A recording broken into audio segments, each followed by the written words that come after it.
नमस्कार जय जगन्नाथ मुझे त्रिषा तो मु समय मूल्य विषय किसी कविता बोलवा को जाऊँगी तो मु कहीं समय मूल्य बोलूची आपण मैंने तो निहाती जानते कहीं ना आपण मैंने ठीक समय से कामटा को ठीक समय करवा उचित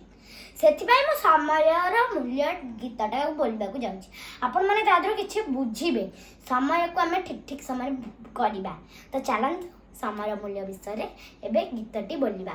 60 लिटारे हुए एक दंड बड़ बड़ माने कहंती परा काम जा अछि करता आरंभ नहिले से काम नहिब करा लिटा परे लिटा जाए एते बेगे गोटिए तहिनु नदीए धरा दुई दंडे पुणी हुए एक घड़ी पढ़ाई शिक्षक अछंती केते हाथे बे बड़ अछि करी जा काम दाम सब रही जेते नहिले राति की भाबिब दिनटा बुथा गला खाली खाइली पेटे चारि घड़ी मिसी पहरा बोलाए पहरा कनुए अलप बेड़ काम जहा अछि करी जाओ तोरा समय संगत न कर गेला पहरा को जेबे छाड़ी देबो हातु पढ़ाइब तजे से तुम मेळ पहरा गले 8 गोटी